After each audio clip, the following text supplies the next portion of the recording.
Okay, so now we're going to move on to how do we move the humerus? How are we going to move the glenoid cavity, like really the glenohumeral joint in particular? How are we moving that? What are those muscles?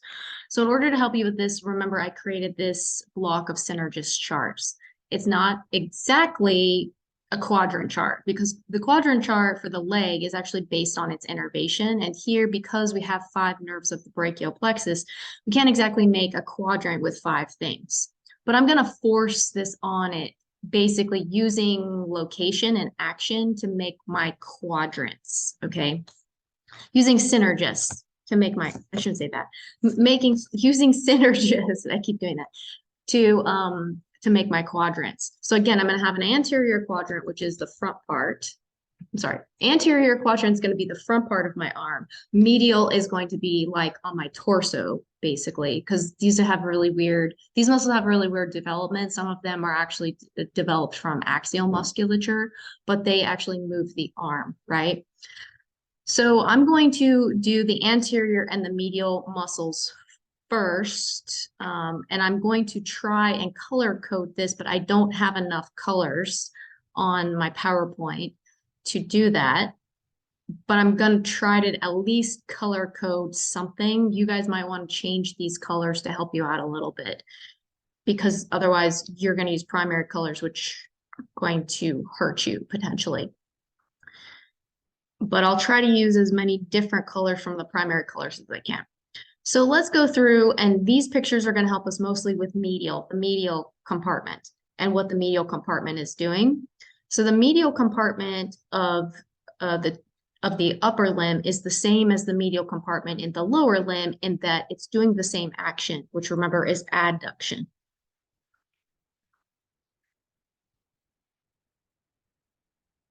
Now we're just adducting our shoulder, our glenohumeral joint, okay?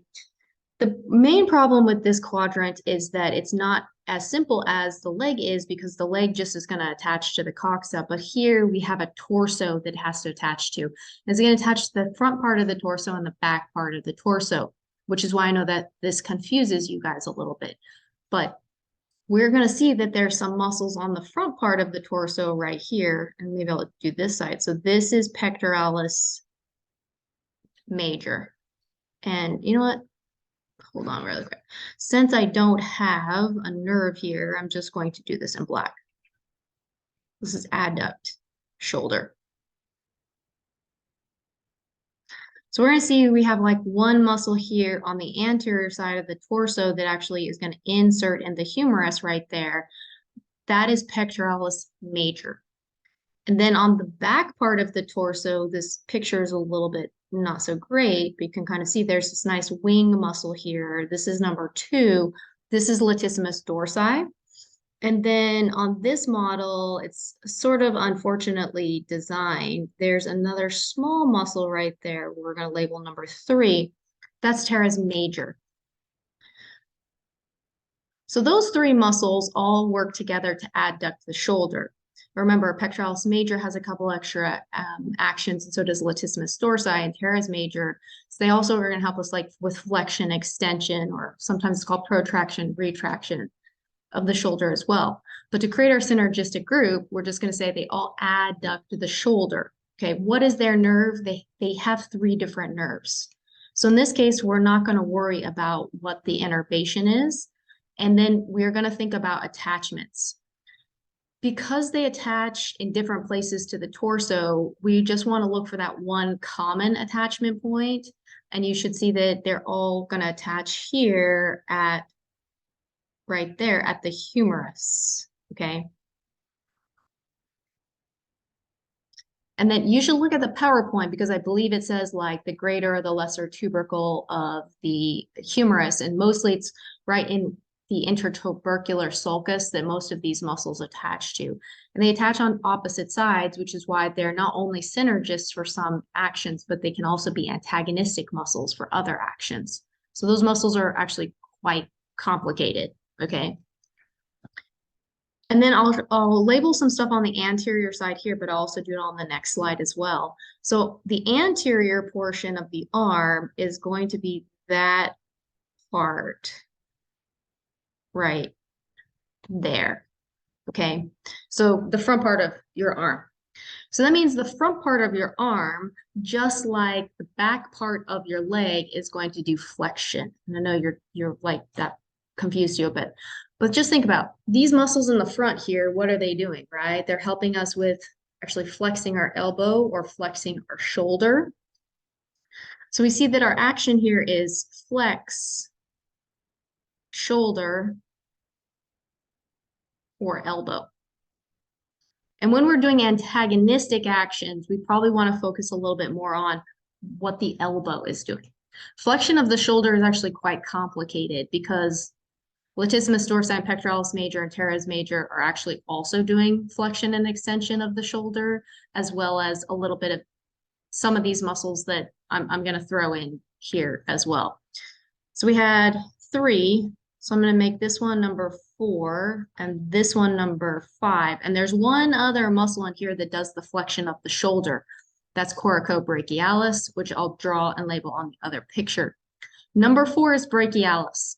This has got a lot of you guys, when I went to open lab, what this muscle was, especially on the cat. Remember, it's a laterally positioned muscle that's actually deep to number 5, which is biceps brachii. So I'm going to say 4 to 6 right there. So these muscles help us flex the shoulder or primarily flex the elbow. Remember, biceps brachii is mostly the synergist in this case because it's actually a more powerful supinator. So supination is putting your palm out, whereas brachialis is the prime mover in this case, okay? So these muscles, we're going to see, they all are innervated by musculocutaneous nerve.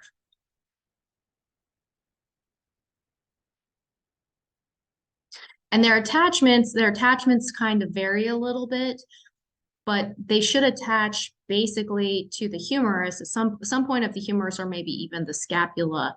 And then since they're moving the elbow, they have to cross the elbow joint, which means they're either going to attach at the ulna or they're going to attach at the radius. So you want to pay attention to their specific attachment points. So we can come here and we can say humerus. And if you really check it out, there's 2 of these muscles that attach to one important process, which is actually not on the humerus, it's on the scapula. So we can say humerus / scapula. And then the scapula part is the coracoid process. We see coracobrachialis attached there and also biceps brachii. And then the other attachment is either the ulna at the at the coronoid process or the radius. And I think the radial tuberosity. So check out those specific attachments and make sure you know which muscle attaches at which place. And it has a lot to do with whether or not they're the prime mover or they're the synergist, right?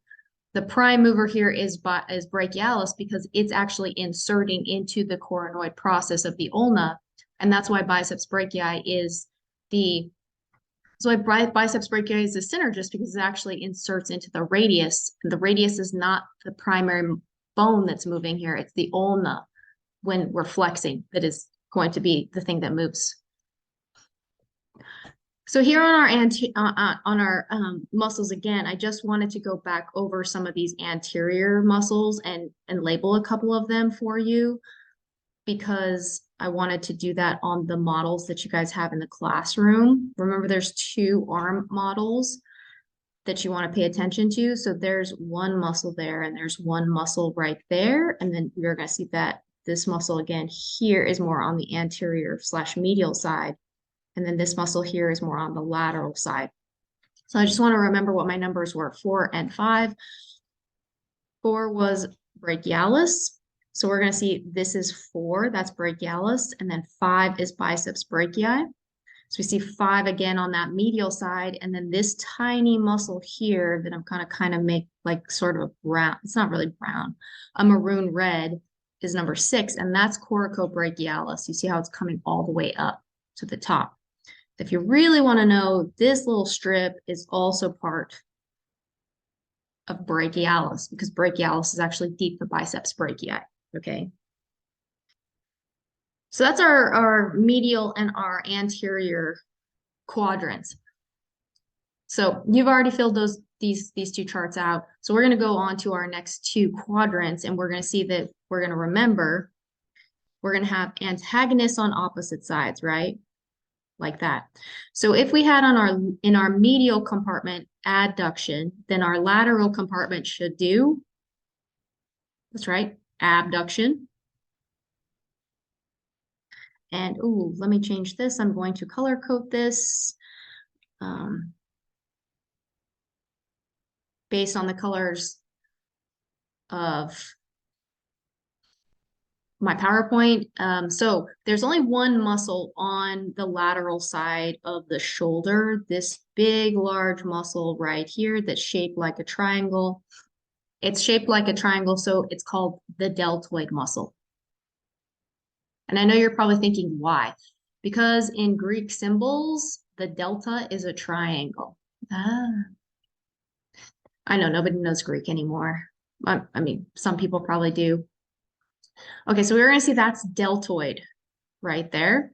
So the deltoid muscle is actually innervated by the axillary nerve. Okay, it abducts the shoulder. It helps with flexion and extension as well because it has several parts. You can see on this muscle right here, on this model, right? It actually has three components. So it does do some flexion in the front, extension in the back, and then abduction when you contract all three of them. Its attachments are pretty simplistic. It's attaching all the way to the back of the spine of the scapula to the clavicle. So it's like scapula, clavicle, and then its one insertion point is the deltoid tuberosity.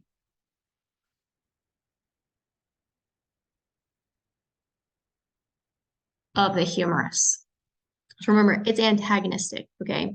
And then maybe you want to over here make yourself a little chart because maybe I'll tell you the other ones that are innervated by axillary. So that's also triceps long head. And teres minor. And teres minor. So those don't actually help you with abduction. They're going to do other things, but they're also innervated by the axillary nerve, okay? We have that axillary nerve right there. So that one's not too bad. So we're going to look at the posteriorly situated muscles, and I'm going to hope that I have a really good picture here.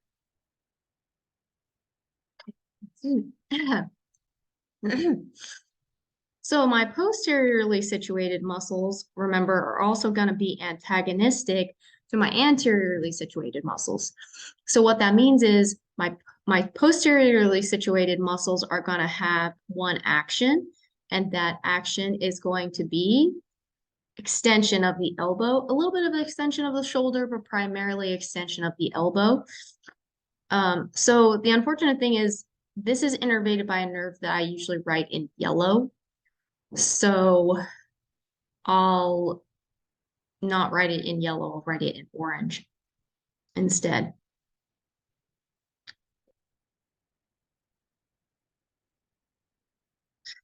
So we're going to see elbow extension, right, like that. Oh, I forgot to label my muscle here. This should be number 7. And I actually just wrote that muscle in there. Because I'm going to label these muscles and hopefully the coloring comes out. So I'm going to see that I have one muscle here on the posterior side and a little strip of this other muscle. And then on the lateral side, I'm going to see that muscle plus a little piece of that muscle. And you might see a little strip of that muscle right there as well. Okay. So we're going to see that these are all the triceps brachii and as well as anconeus. So the triceps brachii has 3 heads that you have to know. On the medial side, that big long head is called the long head. And there's a little bit of a strip right next to it, and that's where the medial head is. So remember in our cat dissections, we cut the lateral head out, we cut through the lateral head, we reflected it, and you should see the medial head deep inside of there. On the model, you can only see a little strip of the medial head right there, okay? On this model, you should see that this is the brachial plexus, the yellow stuff, and there is a red artery that spans between biceps brachii and the triceps long head and triceps medial head. That blood vessel we'll learn in 2240, but that blood vessel is the brachial artery. There should be a vein there too, brachial artery, brachial vein. And then on the lateral side, right next to brachialis, this is triceps lateral head. And then we see a little piece of triceps long head just right there. So these are the muscles that are going to be 8 through 10. And actually, this is Anconius, probably right about there. So that's number 11. Okay. Their nerve is the radial nerve, except we're going to say triceps long head. So actually, I should come in here and I should relabel this as purple. The triceps long head is going to be purple in color because it's going to be innervated by the axillary nerve.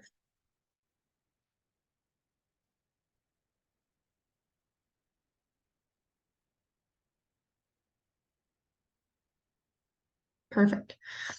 So for the attachments for this, it's going to like their proximal attachment is either going to be at the scapula or the humerus, which is a little less it's not less important, but it's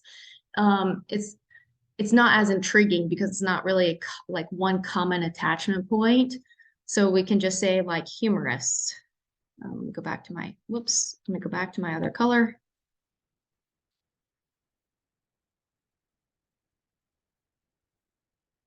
Plus, we're going to see that they all insert towards the elbow, and that insertion towards the elbow is at the olecranon. You can either call it the olecranon or the olecranon process. It's mostly the same thing, but all 4 of those muscles actually attach there, and they represent the 4 muscles that would represent or equivalent to the 4 muscles of the quadriceps, because both those things are extending something. The quadriceps help me extend the knee, whereas the triceps plus Anconius help me extend the elbow, okay? So you should see the nice synergistic groups that we've outlined here, and then their antagonists on the opposite sides. So I didn't actually label all of the rotator cuff muscles on these models. I hope you guys know them. And also I forgot to actually take a picture with the deltoid off, so I can't label all those. But in the next video, I'm going to go over rotator cuff muscles and their actions.